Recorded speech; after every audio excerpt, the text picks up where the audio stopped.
Assalamualaikum warahmatullahi ta'ala wabarakatuh. Bismillahirrahmanirrahim. Alhamdulillahirabbil alamin. Wa bihi nasta'in ala umurid dunya waddin. Wa sallallahu wasallam ala sayyidina Muhammadin khatamin nabiyyin wa alihi wa sahbihi ajma'in. Wa la hawla wa la quwata illa billahil aliyyil azim. Alhamdulillah, alhamdulillah. Saya terus mengajak para pendengar radio IKIM untuk kita tingkatkan segala bentuk usaha kita. Di mana hari ini dan pada hari ini kita sedang berada pada hari yang ke-20 beradanya kita di bulan Rejab. Dan kita sedia maklum bahawa bulan Rejab adalah bulan penting. Antaranya peristiwa yang akan memberikan satu peringatan besar buat kita, iaitu yang akan datang selepas 7 malam lagi, iaitu peristiwa Al-Isra' wal Mi'raj. Peristiwa ini adalah peristiwa yang membanggakan setiap diri kita sebagai umat kepada Nabi yang begitu ulung. Cuma ringkasnya saya nak sebut, dalam peristiwa ini hasil natijah daripada segala-gala perjalanan ialah kefarduan solat. Itu yang berlaku. Dan kita tengok kefarduan solat ini berlaku di pertengahan usaha baginda. Bukan di awal ketika baginda belum kena makian, cacian, ketukan dan sebagainya. Dan bukan di ketika mana baginda telah pun selesai segala tugas. Sebaliknya di tengah-tengah keadaan yang cukup mengancam, dengan tekanan yang berbagai-bagai daripada dalam, daripada luar, dan lebih lagi ialah atas kematian orang-orang yang baginda kasih, seperti Khadijah radhiyallahu anha, Abu Talib yang telah meninggal, dan kesan yang amat dahsyat ialah lontaran-lontaran batu daripada orang-orang Taif sehinggakan darah mentinitis. Jadi di sanalah Allah telah bawakan baginda ke satu perjalanan yang sangat besar dan menarik. Kita berilah perhatian bila tiba masanya, di mana di surau-surau, di masjid-masjid akan diadakan sambutan perayaan menceritakan perjalanan ini. Cuma saya nak memperkatakan di sini betapa pentingnya solat yang dijadikan sebagai satu atur cara untuk setiap makhluk, iaitu manusia, dalam mengadu, dalam merintis, dalam merayu segala permasalahan mereka kepada Allah melalui solat. Jadi tajuk kita hari ini ialah kita melakukan jamak ketika sakit. Di sini pun kalau kita lihat, subhanallah, Allah Subhanahu wa taala yang amat pemurah, amat pengasih sayang, dan berbagai-bagai sifat Allah yang sangat mulia ini, dia tidak memberikan kita satu tekanan atau bebanan yang melampaui kemampuan kita. Tidak, memang bertepatan. Kalau kita anggap benda tu kena pikul berat dia, seberat mana semua orang boleh angkat.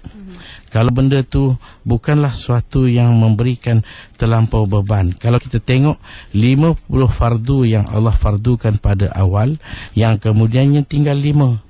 Jadi setiap waktu yang sebelum ini ada 10 fardu. Maghrib 10 kali, Isyak 10 kali, maka dipotong-potong tinggallah Maghrib 1, Isyak 1 dan sebagainya. Jadi bagi orang yang sakit, ada sampai ke satu tahap. Sakit yang macam mana ni? Jangan pula kita mempermudahkan. Kadang-kadang kita pening kepala sikit, kita gigi sakit. Tak, sakit tahap yang mana kalau kita cuba nak berdiri lurus, kita tak mampu. Kita akan jatuh terhumban. Mungkin kerana berat, kerana pening, kerana apa tekanan, tak mampu. Kita terpaksa solat sambil duduk. Keadaan begitu, kalau sakit yang begitu parah, yang begitu berat, maka kita boleh jamak. Sama ada kita buat jamak takdim atau jamak takhir, dengan tidak mengkhasarkan. Jangan kita buat 2. Kalau zuhur 4, kalau asar 4, kalau isyak 4, maka yang boleh kita jamakkan. Zuhur asar kita buat awal, ataupun zuhur asar kita buat kemudian. Boleh. Ini dipanggil jamak sakit. Ini adalah suatu yang dijadikan pilihan Imam Nawawi, mengatakan bahawa boleh kita menjamakkan solat apabila kita berada dalam keadaan begini. Jadi bagi orang yang sudah terbaring, maka ibu kita, bapa kita, kita beritahu ibu boleh buat jamak takdim atau jamak takhir. Maka ini walaupun sudah bertahun dia keadaan dia begitu berlalu, maka jamak tak ada masalah. Allah berikan ini sebagai satu kelonggaran dan satu kemudahan, insya-Allah. Itu dia mukadimah berkaitan topik kita ataupun tajuk kita pada pagi ni bersama Ustaz Fazli, iaitu berbicara tentang solat jamak sakit, yang mana Ustaz sebut solat itu adalah tunjang seorang Muslim saja. Ya, apa keadaan sekalipun solat mesti terus kita tunaikan. Ya, dan Allah menyediakan keadaan-keadaan tertentu yang boleh memudahkan kita menunaikan ibadah solat itu. Dan insyaAllah untuk anda boleh hubungi 03-6205-1500. Kami buka talian kami untuk anda berbicara sebarang persoalan berkaitan akan dibantu rakan setugas saya Mona Jasman, atau juga boleh post soalan anda menerusi facebook.com/ikim.fm. Kita nak berhenti rehat seketika, akan kembali selepas ini. Sebut pasal kenderaan ini, penyelenggaraan kenderaan mengikut jadual akan menjimatkan minyak. Gantikan minyak hitam bila tiba masanya, serta gantikan apa-apa yang perlu seperti yang disarankan. Pastikan juga enjin semasa berada di dalam keadaan baik. Anda juga jangan membawa barang-barang yang banyak, terutama sekali perjalanan yang jauh. Bawalah barang-barang yang diperlukan saja. Ini kerana kereta yang membawa muatan berat akan membuatkan lebih banyak minyak digunakan. Pesanan ini dibawakan kepada anda oleh IKIM FM, pilihan utama anda. Chocolagen dengan gabungan coklat dan kolagen marine berbuntu tinggi adalah satu lagi coklat berfungsi dari pengeluar coklat minda. Ianya kaya dengan antioksidan, sangat berfaedah untuk kesihatan kulit serta mengurangkan kedutan untuk anda kelihatan awet muda. Chocolagen dalam bentuk coklat sedia dimakan, ready to eat, tidak perlu bancuan air, sangat sedap rasanya, mudah disimpan atau dibawa ke mana-mana. Dapatkan faedah kolagen sambil menikmati coklat sedap dengan cara baru Chocolagen. Hubungi talian 013-250-1010 atau 013-254-1010 atau layari www.coklatminda.com www.coklatminda.com. Sedap, mudah, berkesan.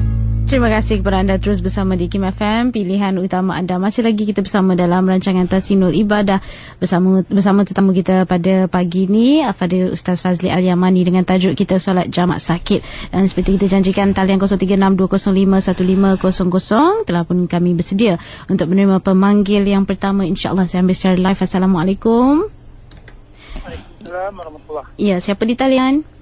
Saya Muhammad Noor. Ya, teruskan soalan tu Ustaz. Assalamualaikum Ustaz.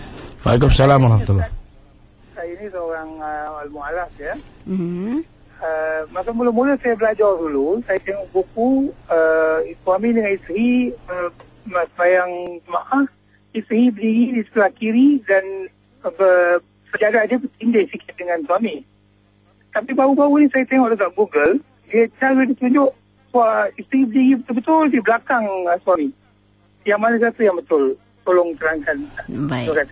Itu saja, terima kasih. Ustaz. Tapi mengenai dengan kedudukan isteri bila kita solat berjemaah, maka kalau tempat ruang yang mengizinkan, maka isteri hendaklah berdiri di belakang suami. Suami di depan, isteri di belakang. Itu adalah tempat dipanggil mauqif yang setepatnya, iaitu isteri di belakang suami. Tapi kalaulah keadaan tempat yang tidak begitu luas, mencukupi untuk dua orang, satu depan satu belakang, maka isteri boleh datang ke kiri suami.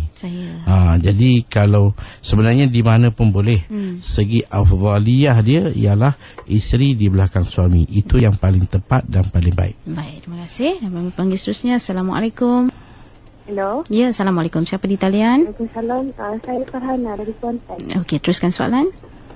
Saya nak tanya Ustaz, saya nak kada solat yang saya tinggalkan sebelum ni. Boleh tak kalau saya hanya baca Al-Fatihah dan semasa rukuk dan sujud saya hanya baca Subhanallah sekali je. Sebab saya nak memaksimalkan masa yang ada untuk terus mengqada solat-solat saya yang tinggal sebelum ni. Baik. Itu saja. Terima kasih. Ustaz. Tapi kalau kita nak qada solat, maka kalau kita hanya ringkaskan dengan bacaan Fatihah pada setiap rakaat tanpa surah dan membaca tasbih yang sepatutnya, seperti subhana rabbiyal azimi, sekadar itu, wa bihamdih, dalam rukuk sekali ataupun dalam sujud sekali, maka hukum solat kita sah, tidak ada masalah. Kerana bacaan itu hanyalah suatu yang sunat. Adapun Fatihah itu suatu yang rukun. Wajib kita baca Fatihah walaupun tak diikuti dengan surah. Maka boleh, tidak ada masalah. Kadang-kadang kalau memandangkan waktu itu singkat, maka kita patut singkatkan solat kita. Baiklah, dan jom panggil seterusnya Mariam dari Ampang. Anak saya belajar luar negara.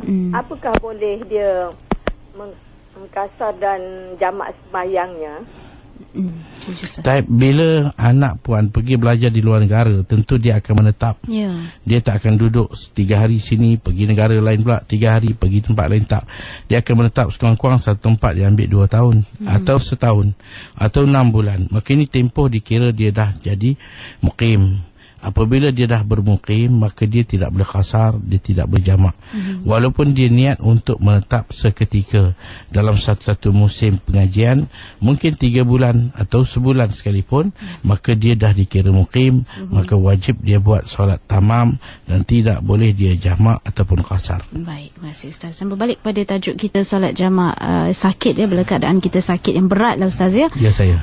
Adakah jamak itu dibolehkan qasar juga ataupun jamak tapi tak boleh kasar? Seperti mana yang saya sebut tadi, bahawa hanya kelonggaran diberi untuk kita jamak dan tidak boleh kita kasar. Maknanya kalau kita buat zuhur dengan asar, zuhur kena buat 4 dan asar kena buat 4. Kita mempunyai pilihan untuk buat sama ada takdim ataupun takhir. Mana-mana pun. Kalau kita buat takdim, kita wajib mulakan zuhur kemudian asar. Kalau kita buat takhir, maka sunat kita mulakan zuhur kemudian kita diikuti dengan asar. Qasar tak boleh, hanya dibenarkan kita jamak sahaja. Dan keadaan tempoh Ustaz, katakan penyakit itu lama berlarutan, adakah sampai bila-bila? Sampai selama mana dia masih dalam keadaan sakit. Keadaan dia tidak memberi keupayaan untuk dia berdiri. Kalaupun dengan sokongan tongkat ataupun tali ataupun tiang atau seorang tolong pegang, tak boleh berdiri juga, dia akan jatuh. Maka kemampuan ini bila mana tercabut, tidak ada lagi kemampuan pada diri seseorang, maka dia bolehlah sambil duduk, sama ada duduk bawah, duduk bersila, duduk tahiyat awal, tahiyat akhir atau duduk atas kursi, maka dia boleh buat jamak, tak ada masalah. Terima kasih. Dan kita panggil seterusnya Ali dari Kedah. Saya nak tanya Ustaz, kalau kita bersahur, tapi kita bersahur, tapi kita tak tahu sama ada waktu tu dah azan ke belum. Dan selepas kita bersahur tu tiba-tiba kita terdengar ada azan. Boleh ke waktu tu air yang kita sedang pegang tu kita boleh minum atau kita kena tinggalkan? Tak puasa. Dalam masalah puasa, apa yang perlu ialah kita perlu mempunyai satu yang meyakinkan sama ada waktu sahur masih ada ataupun waktu berbuka sudah masuk. Jangan berlaku kita ragu-ragu masih ada atau belum, atau dah habis, ataupun kita rasa waktu dah masuk atau belum. Jadi kita kena ingat, bila waktu sahur kita, alhamdulillah di Malaysia, kita dipaparkan sama ada dalam TV, radio ataupun dalam surat khabar, tiap-tiap hari diberitahu kita tentang waktu berbuka dan waktu imsak. Ini satu panduan yang sangat tepat dan sangat baik.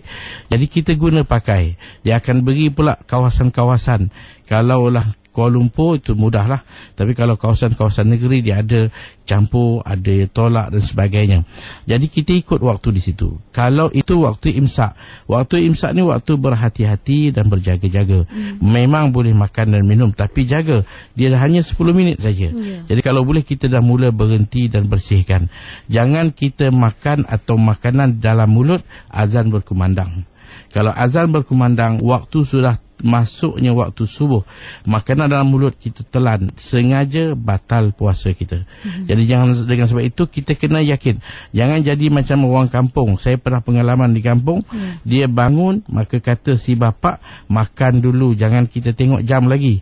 Lepas kita makan baru kita tengok jam. Kalau silap pun kita dah makan. Maka itu satu kesilapan besar. Kita kena bertanya, kita kena berbagai-bagai kemudahan yang ada sekarang ini. Buka TV, buka radio, telefon, tanya, SMS, sebagainya. Waktu masih boleh makan atau tidak. Jangan kita teragak-agak, dah boleh ni kita makan. Tak boleh. Itu boleh membawa kepada batal puasa. Suatu yang merugikan bila mana puasa batal dan kita tak boleh lagi makan. Kita bukan hari itu kata, wah aku dah batal, nak makan je lah. Tak boleh. Kita kena tunggu sampai waktu berbuka baru boleh makan. Jadi satu kerugian. Puasa tidak, qadha pula kena. Jadi sebab itu kita kena ada satu keadaan yang meyakinkan kita. Jangan kita ada keraguan. Tengok nampak gelap, cuaca dah nampak macam maghrib, boleh lah ni. Padahal hujan nak turun, maka nampak gelap. Waktu masih awal, maka itu kesilapan. Dia ada dua dalam puasa. Satu tersilap, satu terlupa. Terlupa itu rezeki, memang tak ada hal lah. Satu periuk pun tak apa. Tapi tersilap, jangan batal puasa kita. Terima kasih Ustaz. Dan seterusnya pemanggil kita Roslina dari Bangi. Assalamualaikum. Soalan saya ialah, saya nak tanya mengenai kalau kita operation, kemudian ada plaster di bahagian muka kita, bagaimanakah caranya kita nak berwuduk dan bagaimanakah cara nak mandi wajib? Soalan yang kedua, saya nak tanya, kalau kita ambil wuduk, kemudian kita dah berniat lafaz dengan kuat, saja aku berwuduk, masa kita mula basuh muka tu, adakah kita perlu ulang secara dalam hati niat kita tu? Itu saja. Okey. Silakan Ustaz. Yang pertama sekali masalah plaster kat muka ni. Kita tengoklah tahap mana luka dia. Kalau plaster macam taklah parah sangat, boleh ditanggalkan, wajib kita tanggalkan. Jangan kita biarkan plaster tu di muka kita, kerana wuduk kita tak sah, kerana kita tak dapat menyeluruhkan wuduk kita. Tapi kalau memang tak boleh tanggal, keadaan luka tu banyak, macam mana kita nak tanggalkan, tak boleh buka, maka kita kena tayamum. Maknanya sebelum kita ambil wuduk, kita tepuk debu, sapu muka dengan tangan, kemudian kita basuh bahagian boleh, kemudian basuh tangan, sapu kepala, basuh kaki. Itu dia kedudukan dia. Adapun soalan yang kedua, kita melafazkan niat. Lafazkan niat ni adalah sesuatu yang sunat. Kita boleh lafazkan dalam semua dengan tujuan, maksud kita yang kita boleh kata ni, sunat ni ialah untuk membantu kepada maksud utama, iaitu menghadirkan niat di dalam hati. Kerana niat ni wajib, suatu rukun dalam banyak amal. Jadi macam mana cara nak hadirkan di hati? Dengan kita lafaz. Maka lafaz tadi, kalau kita sebelum kita basuh muka kita lafaz. Yang penting semasa air kena pada muka, di situlah berlakunya hadirnya niat kita, sahaja aku mengangkat hadas kecil kerana Allah, maka wuduk kita sah. Terima kasih. Dan seterusnya Nizam. Adakah saya nak pergi ke rumah kakak pada musim cuti sekolah ni dan ingin menetap di sana 5 hari. Jadi boleh tak saya sembahyang jamak dan kasar ketika di rumah kakak di Langkawi? Ya. Kalau kita dah tahu yang kita akan duduk 5 hari, bermakna kita sudah dikira muqim. Maknanya kita bila dah dikira muqim, kita tak boleh qasar, kita tak boleh jamak. Bahkan wajib kita melakukan solat fardu Jumaat. Bila sampai saja di rumah kakak, katakan Pulau Langkawi. Pulau Langkawi ni satu pulau yang mempunyai satu kawasan yang satu. Kerana dia punya kedudukan bandar dia bersambung-sambung. Daripada mula jeti tu sampai ke ujung sana. Kalau kita kata Pantai Cinang lah, dia semua bersambung. Dikira satu kawasan. Bila kita sampai saja, kita dah dikira muqim. Wajib kita buat solat pada waktunya dengan tidak kasar. Dan kalau Jumaat, wajib kita buat Jumaat. Tak boleh kasar, tak boleh jamak. Terima kasih. Dan seterusnya dari Facebook, Cik Aidil bertanya, ibunya mengidap penyakit diabetes, kaki luka dan sentiasa dalam balutan. Ibu saya juga sentiasa terbaring di katil. Cik Aidil menyarankan guna kaedah tayamum serta tukar lampin sebelum solat. Adakah dibolehkan cara ini? Kaedah solat jamak boleh dipakai bagaimana Ustaz?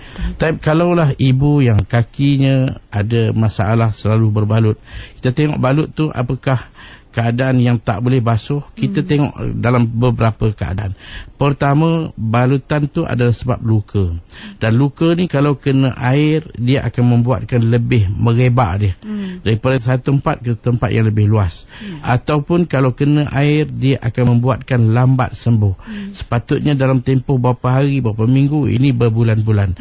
Ataupun dia akan mendatangkan bau yang busuk kalau kena air. Atas keadaan ini, maka dia boleh memilih untuk tayamum. Tapi tayamum di sini hanya pada kaki, bukan pada muka, bukan pada tangan. Ini anggota yang masih boleh dibasuh. Maka dia wajib basuh muka dulu, basuh tangan, sapu kepala. Bila sampai kaki, kaki yang boleh dibasuh, dia basuh. Kaki yang tak boleh, maka dia kena tepuk 2 kali. Satu tepuk, sapu muka. Tepuk yang kedua, sapu tangan. Niatkan untuk kaki yang tak boleh dibasuh tadi. Maka kalau keadaan dia memang tak boleh nak berdiri, dia terpaksa solat dalam keadaan duduk, sakit kaki yang bengkak dan tak boleh berdiri, maka dia solat dengan wuduk yang pertama. Solat yang pertama, katakan zuhur 4 rakaat, habis dia tayamum sekali lagi. Dia tak perlu ulang wuduk, wuduk dah ada. Cuma tayamum lagi sekali disebabkan kaki, maka dia tayamum tepuk untuk kaki saja, kerana wuduk tak batal. Cuma tayamum tadi tak boleh digunakan, kerana kaedah dia tayamum hanya untuk satu fardu sahaja. Jadi dia tayamum sekali lagi, tepuk muka dengan tangan untuk kaki, kemudian dia buat pula solat asar dia. Begitulah kedudukan dia. Boleh tak ada masalah. Kalau keadaan dia nak berdiri pun dah tak boleh, tak ada kemampuan untuk berdiri. Yang soalan kedua, Panglima Buana bertanya, Ustaz, kedudukan yang betul solat ketika sakit, sekiranya kebetulan katil hospital, kakinya menghala ke kiblat, bolehkah solat dilakukan? Bagi orang yang sakit, kalau dia boleh mengiring, dia solat sambil mengiring. Kalau dia tidak boleh sambil mengiring, maka solat dia biarlah dalam keadaan terlentang, di mana kaki menghadap ke arah kiblat. Jadi mungkin kadang-kala di hospital keadaan tak mengizinkan, sebab kalau kita duduk kelas 3 katakan, kita tak boleh nak pusing sesuka kita. Di sana laluan orang nak masuk, nak itu ini. Jadi apa yang terdaya.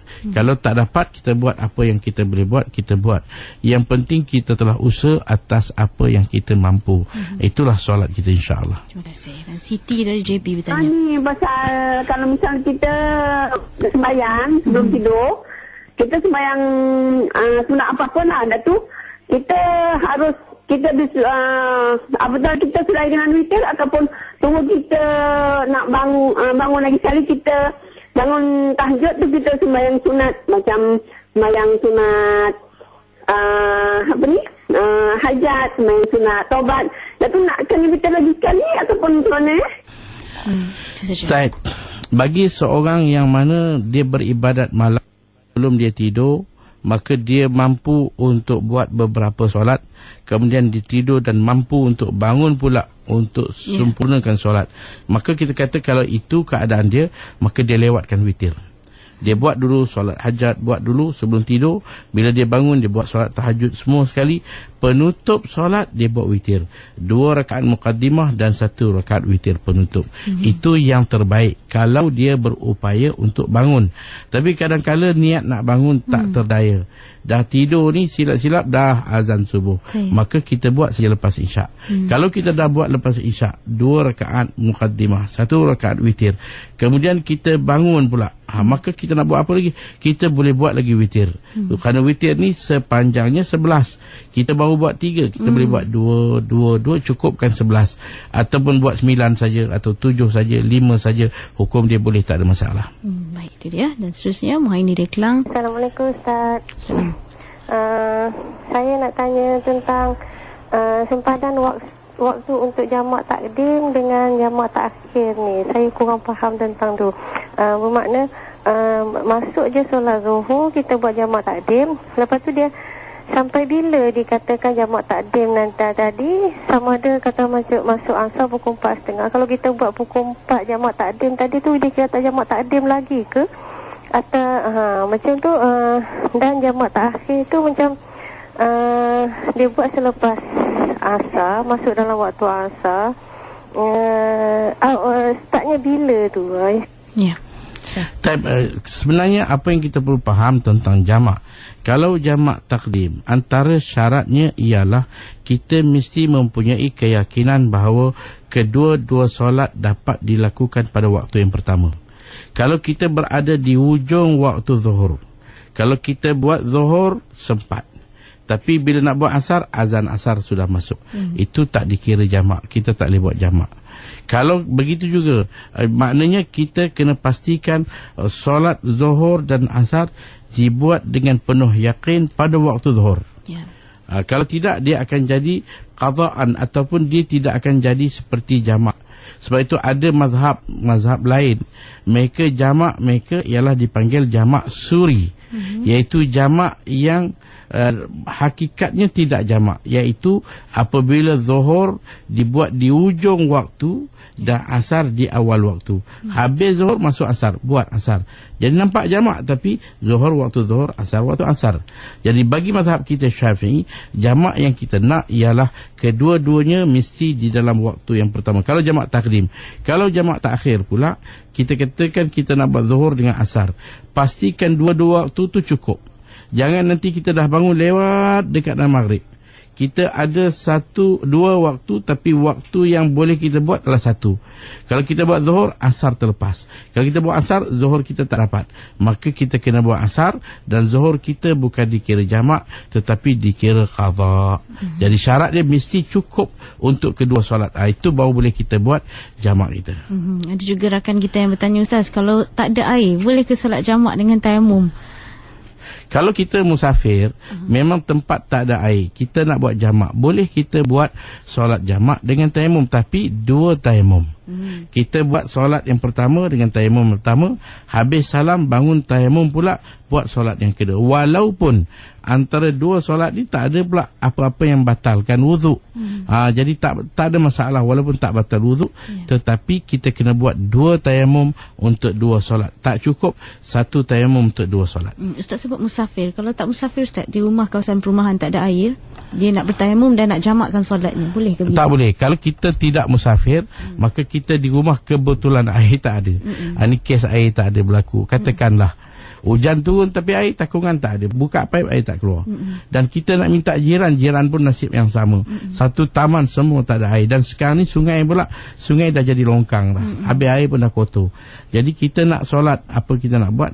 Jadi kita kata di sini kita boleh tayamum, tapi zuhur waktu zuhur, asar waktu asar, tak boleh kita nak jamakkan dia. Terima kasih, Ustaz. Azlan dari Johor. Yang pertama berkenaan dengan orang sakit. Macam orang yang sakit, contohnya di tangan, anggota wuduk tapi tak boleh kena wuduk, maka kita kena ganti dengan tayamum. Dalam masa yang sama, tangan kita ni memang sakit dan luka bertampal ataupun bersimen. Jadi macam mana keadaan kita nak solat ketika itu? Yang kedua, bagaimana pula seorang suami yang hanya tinggal dengan isterinya, di mana suaminya dah dalam keadaan uzur, tak boleh buat apa-apa, macam mana si suami nak berwudu ataupun bertayamum, sedangkan yang ada bersama dia adalah isteri dia sahaja. Wallahu a'lam. Terima kasih. Sama. Mengenai dengan tangan yang sakit, nak basuh tak boleh, nak tayamum pun tak boleh.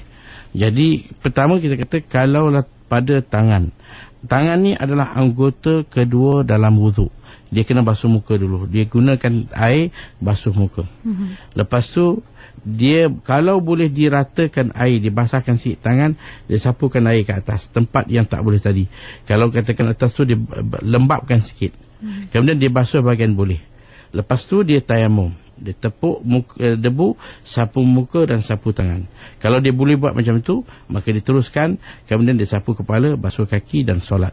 Dan nanti bila dia sihat, dia kena qada balik solat dia. Kalaulah tangan tak boleh buat apa, mana nak basuh tak boleh, nak sapu tak boleh, bersimen penuh. Jadi kita kata dia kena tayamum, lalukan debu di atas. Maknanya dia selepas basuh muka, dia lapkan muka dia, ambil debu, tepuk sapu muka, dan tepuk yang kedua sapu debu di atas tangan. Kemudian dia sapu kepala, basuh kaki dan solat.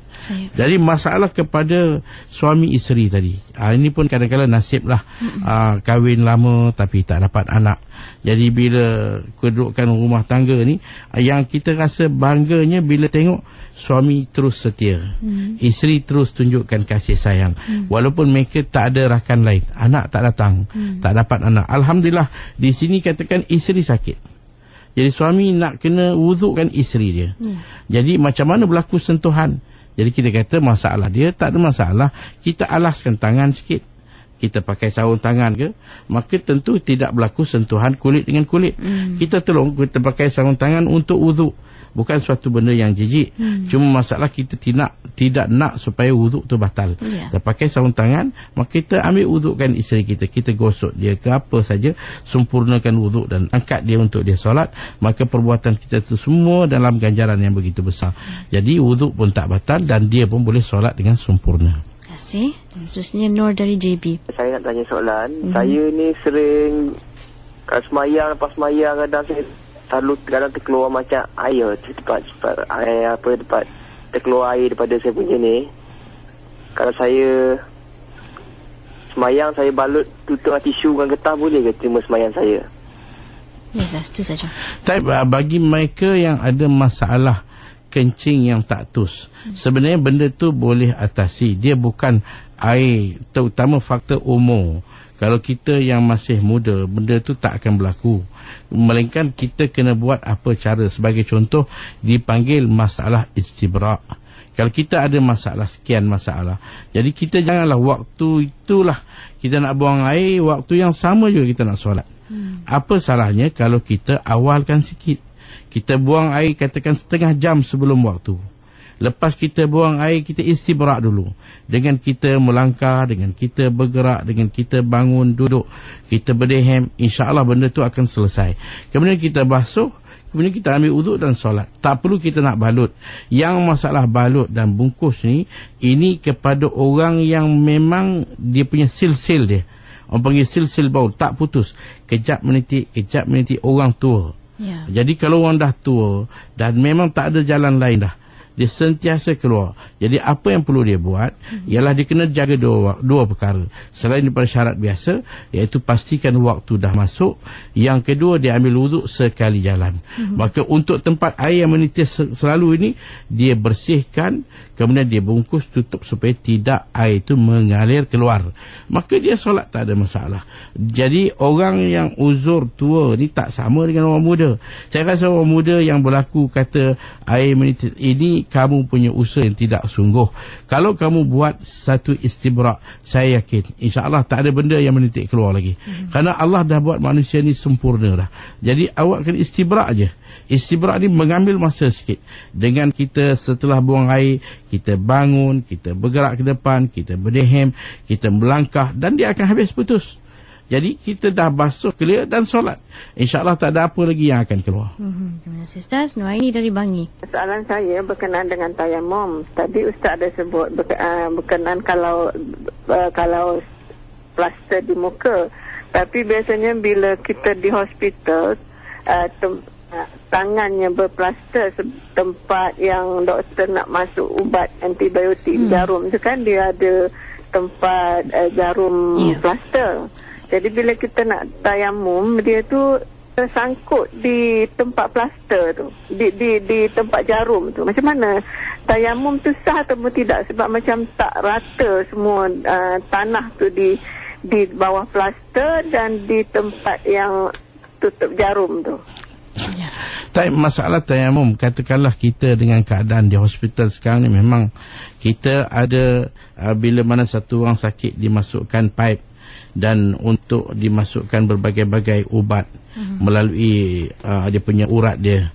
Jadi kita tak boleh nak tanggal, nak pasang pula, nak tanggal ini akan membawa kepada lebih buruk keadaan. Jadi kita tayamum ke atas. Kerana dia dalam masalah tayamum, dia bukan macam wuduk. Wuduk ni kita kena rata betul. Kita rata setiap ruang. Tayamum tak. Sekali kita sapu, kita anggap benda tu dah rata. Tak perlu kita nak terlampau detail halus. Kita sekadar jalan di atas saja. Jadi kita tepuk debu, sapu di atas pelan-pelan, dia akan terkena semua kawasan, dah cukup. Tak perlu kita nak ratakan sehingga pasir masuk ke semua kawasan. Tak perlu. Sekadar kita ratakan di bahagian atas saja. Walaupun di atas balutan tadi, atas dia, maka tak ada masalah. Solat kita sah. Terima kasih. Dan seterusnya Amnah dari Shah Alam. Saya masih keliru mengenai semayang jamak dan qasar. Ya. Saya biasa mengerjakan semayang seperti biasa, iaitu subuh 2 rakaat, maghrib 3 rakaat, zuhur, asar dan isyak 4 rakaat. Adakah menjadi kesalahan apabila saya tidak mengambil peluang yang dibenarkan untuk melakukan jamak dan qasar? Terima kasih. Baik. Kalau kita ada rasa macam tak senang hati atau tak suka untuk jamak, ataupun kita rasa kita tak yakin dengan dalil dia, maka di sini kita kena balik kepada qasar. Kena qasar, kena jamak. Tapi kalau kita tahu bahawa memang dibolehkan, itu kelonggaran. Tapi kita melihat keadaan kita ni, banyak kemudahan yang ada. Kita boleh buat sempurna pada waktu yang sempurna, secara sempurna, maka kita buat sempurna itu lebih baik. Melainkan kalau perjalanan kita lebih daripada 3 marhalah, maka di situ kita kata afdal kita qasar. Kerana kita nak meraih mazhab lain, kita afdal kita qasar saja solat kita. Jadi kita tak buat jamak pun boleh, kita hanya qasar. Zuhur 4 kita buat 2, isyak 4 kita buat 2, asar 4 kita buat 2. Walaupun kita tak jamak, itu tak ada masalah.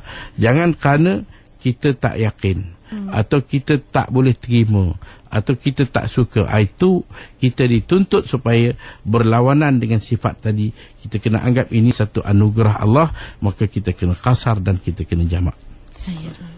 Kita terima manggil seterusnya Zaidi dari Ipoh. Saya nak tanya, saya cari, saya silap dengar ke betul ke tak? Saya dengar main subuh, ada wuduk, lepas tu kita ngaji Quran sampai waktu duha. Dan wuduk itu batal ke masih boleh semayang duha? Tapi kalau satu orang ambil wuduk untuk solat subuh, lepas solat subuh dia berzikir, dia baca Quran, dia buat apa semua sampai duha, maka wuduk yang sama boleh buat duha, tak ada masalah. Wuduk yang sama kalau tak batal, boleh dia buat solat duha. Kemudian katakanlah waktu tu ada pula jenazah, buat solat jenazah. Apa saja dia boleh buat, walaupun waktu wuduk tadi telah pun mengambil masa yang lama daripada waktu subuh, tak batal-batal, maka boleh dia buat solat apa pun, tak ada masalah. Ustaz, ada juga yang bertanya dalam Facebook ni, kalau keadaan orang yang sakit lumpuh terbaring tadi Ustaz dah bagi tahu cara-caranya, tapi keadaan memori yang kadang-kadang okey, kadang-kadang tidak, masih perlu solat atau bagaimana? Tapi masa dia sedar, kita tengok, kita tahu kadang-kadang sedarnya orang yang sedang terlantar ni dengan mata dia yang buka, kadang-kadang nampak macam dia menangis, dia sedar, masa tu kita pesankan pada dia. Kita kata, ibu waktu dah masuk, ibu boleh jamak, boleh solat. Tapi kalau dia hilang ingatan, dia tak ada beri apa reaksi pun tak ada, kita hanya sebut kata waktu dah masuk, tapi tidak ada tindak balas, maka tak ada masalah. Mungkin dia sudah hilang ingatan, jadi dia tak kenal siapa lagi dah, yang datang semua dah hilang dah, maka dia dah macam kata nyanyuk dah, tak tahu dah, tak kenal, maka gugur. Kerana sempadan akhir ialah akal. Selagi akal berfungsi, selama itu kefarduan solat tak pernah gugur, walaupun apa tahap sakit yang dilalui oleh seseorang. Ya, terima kasih. Dan panggil kita dua panggil terakhir kita, Ustaz Azwan. Saya nak tanya Ustaz pasal solat jamak berjamaah, yang mana bila kita masuk imam sedang jemaah di masjid, kemudian kita ikuti dengan semayang jemaah yang lain di belakang untuk jamak takdim yang seterusnya. Tak ada masalah kalau di depan jemaah sedang melakukan jamak, solat berjemaah, kita nak buat jemaah kita, tak ada masalah. Cuma kita janganlah sampai nanti timbul suatu yang mengelirukan, macam seolah-olah berlaku satu perpecahan. Jadi kalau jemaah yang kedua datang, kalau boleh ditunggu solat yang pertama dah selesai, dia buat, ataupun dia buat di tempat yang agak jauh, supaya bacaan jemaah kedua tak dengar. Dia orang tahu, oh mereka ni musafir, mereka solat di bahagian luar belakang, jadi musafir ni mereka nak pergi laju, nak cepat, jadi mereka tak ikut jemaah yang depan, yang di dalam. Boleh, tak ada masalah. Cuma kita nak mengelak daripada kekeliruan. Jangan imam depan buat maghrib, kita belah kampung buat maghrib. Maka imam tu tempatan dah dengan orang-orang dia. Kita ni buat maghrib kerana kita nak jamak, tapi dalam satu kawasan. Segi hukum sah. Kerana yang tak boleh 2 jemaah dalam satu masa ialah Jumaat. Lain tu semua boleh. Cuma kekeliruan. Ini yang kita masalahnya. Kerana saya pernah tengok di satu tempat pengajian, jemaah banyak. Di depan satu jemaah, di belakang ni dia buat jemaah masing-masing. Kerana bergantung kepada kelas-kelas pengajian. Katakan ini satu kelas pengajian, mereka belajar tauhid. Dah habis mereka buat solat jemaah sama mereka. Yang di sebelah sana pula dia katakan kelas tajwid. Mereka dah habis, mereka buat jemaah sama mereka dengan guru dan dia pengikut dia. Tak ada masalah. Dalam satu masa berlaku beberapa jemaah dalam satu masa. Boleh. Kalau tidak menimbulkan apa-apa fitnah. Tapi kalaulah timbul fitnah dengan masjid yang kecil, 2 jemaah, orang akan kata ini perbalahan, ini perpecahan. Fitnah tu lebih bahaya. Jadi kita tunggu sehingga selesai jemaah, kita buat jemaah kita, insyaAllah. Terima kasih Ustaz. Itu di antara pemanggilan sempat kita ambil. Banyak lagi sebenarnya kita nak raikan, tapi akibat kekangan masa, kita minta Ustaz buat penutup untuk sesi kali ini. Taib, Alhamdulillah, semua Alhamdulillah. Saya terus mengajak para pendengar bahawa kita sedang berada pada musim Al-Isra' wal Mi'raj, dan mana ringkasan perjalanan ialah solat. Dan kalau kita tengok solat, suatu ibadat yang cukup unik, cukup menarik. Apa tidaknya bila Nabi kata itu tiang agama. Nabi kata itu kepala kepada badan. Ayuh kita mengajak kepada keluarga setiap orang, mengajak jiran tangga, mengajak umat untuk kita kembali kepada solat.